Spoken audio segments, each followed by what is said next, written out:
producción, digamos, está, o sea, la oferta agregada está compuesta por, obviamente, la tecnología, y la misma también está en función de factores de producción, tales como el capital y la mano de obra. Que aquí en crecimiento económico se la denomina con la letra N, por lo general.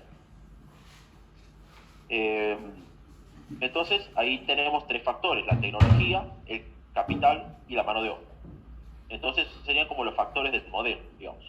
Sin embargo, no te explica, porque no nos olvidemos que algo exógeno era que yo tenía el modelo, las variables, ¿verdad?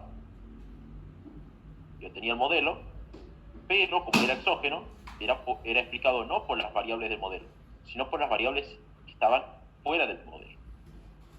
¿Qué quiere decir esto? Lo siguiente. Sin embargo, no explica cómo se producen esas mejoras en la tecnología. ¿Sí? ¿Qué quiere decir?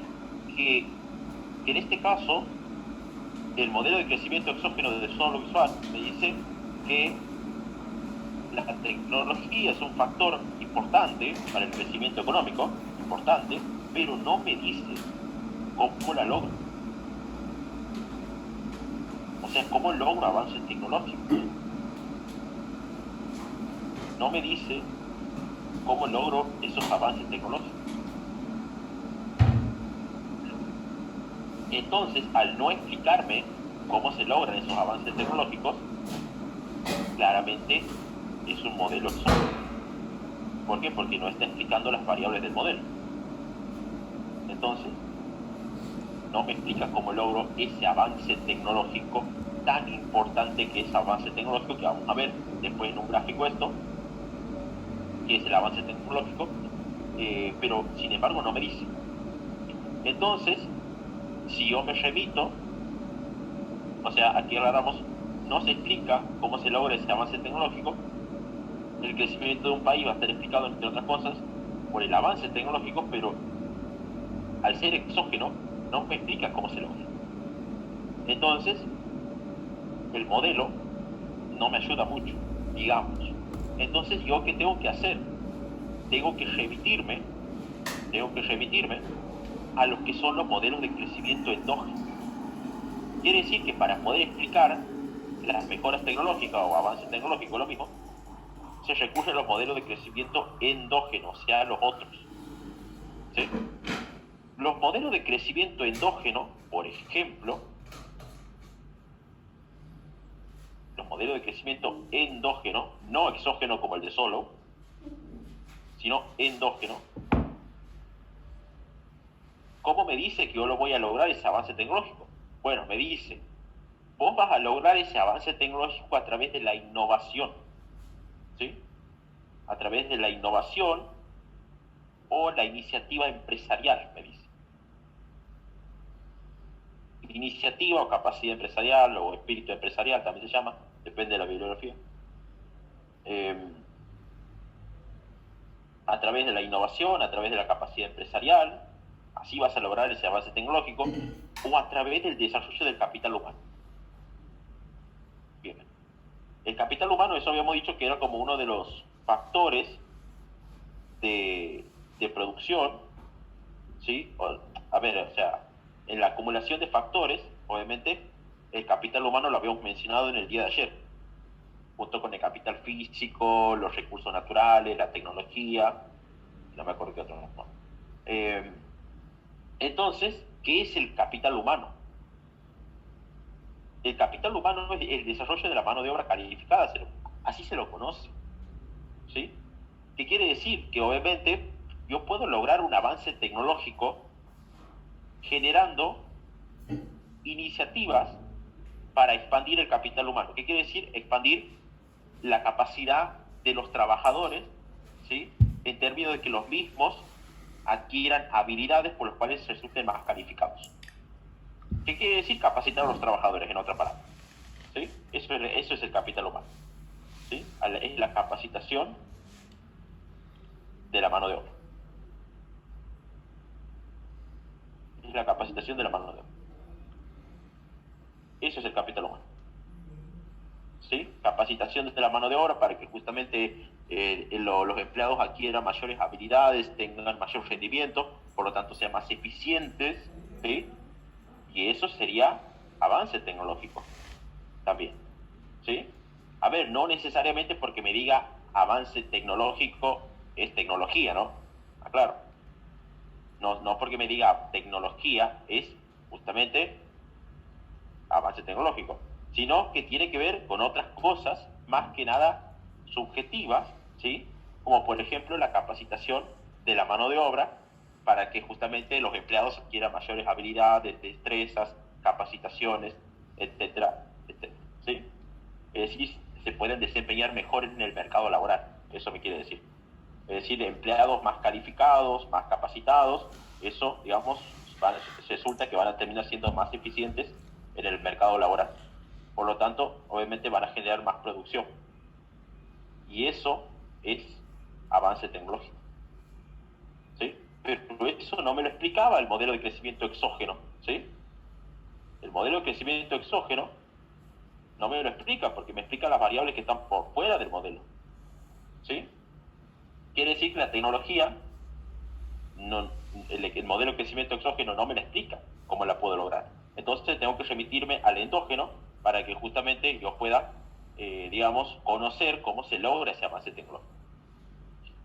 Por ejemplo, también me dice a través de las políticas gubernamentales, como por ejemplo subsidios o subvenciones para, digamos, digamos, para la investigación, el desarrollo y la plena innovación, pueden influir en el crecimiento económico, ¿sí?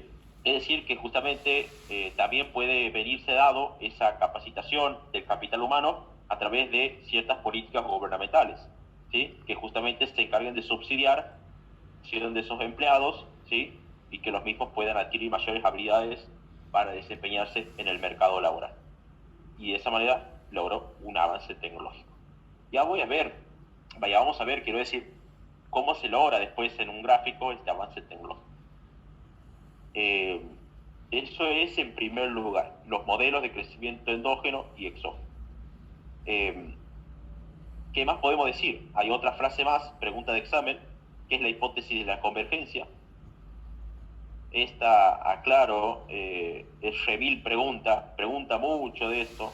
Si es que algo tiene que preguntar de crecimiento económico, esto va clavado siempre como pregunta, la hipótesis de la convergencia. ¿Qué quiere decir esta hipótesis de la convergencia? Esto lo vamos a ver después en un gráfico. Ahora solamente voy a decir la frase de lo que se basa en la hipótesis de la convergencia.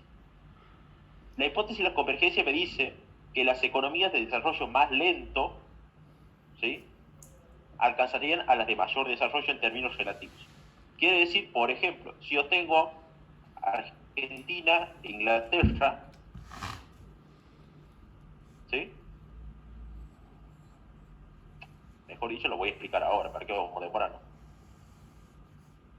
De todas maneras, después lo voy a explicar con el gráfico bien hechito aquí en la unidad.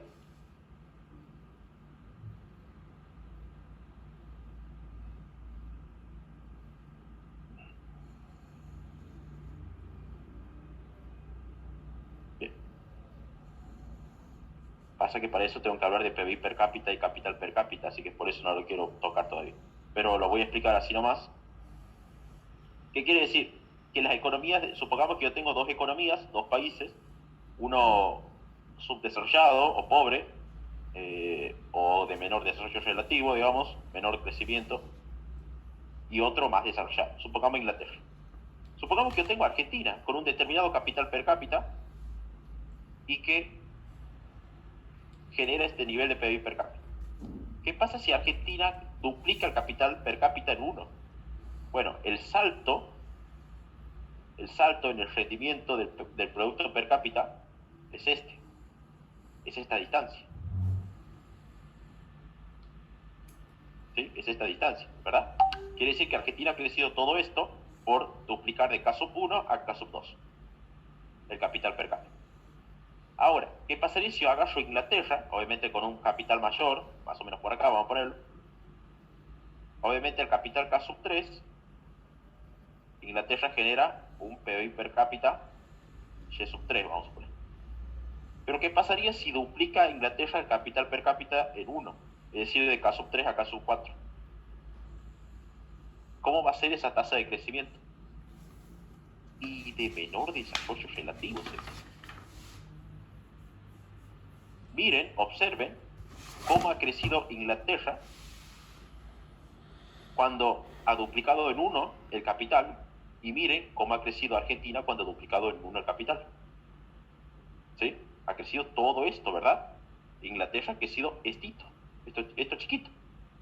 ¿Pero por qué pasa eso? Porque eso se llama hipótesis de convergencia. Quiere decir que Argentina podría alcanzar a Inglaterra a largo plazo. ¿Por qué? Porque justamente Argentina, ¿sí?, que supongamos que es el país subdesarrollado y Inglaterra es el país desarrollado, ¿qué pasa? Inglaterra tiene tanta acumulación de capital que al momento de duplicar en 1 el capital, no ha pegado grandes saltos en la producción. ¿Sí? En cambio, Argentina, que no tiene tanto capital, duplica en 1 el capital y la producción crece más que proporcionalmente. ¿Sí? Bueno, eso se llama ley de rendimientos marginales decrecientes del factor capital. ¿Sí? Esto que justamente está aquí se llama ley de rendimientos marginales decrecientes del factor capital. Quiere decir que los países que no cuenten con tanto capital, cuando añadan una unidad de capital, van a generar gran salto en la producción. En cambio, los países que sí tienen mucho capital, cuando añadan una unidad de capital, no van a pegar gran salto en la producción debido a la ley de rendimientos marginales decrecientes del factor capital. ¿Sí? Eso se debe además porque esta es una curva que arranca del origen, pero crece a tasa decreciente. Esto crece a tasa decreciente, se llama. ¿Sí? Es decir, comienza creciendo, y aquí comienza a decrecer. O sea, crece a tasa decreciente. ¿Sí? Crece a tasa decreciente. Es por eso que, según la hipótesis de la convergencia, los países pobres pueden alcanzar a los países ricos. De todas maneras, eso lo explicaba más adelante yo, pero bueno,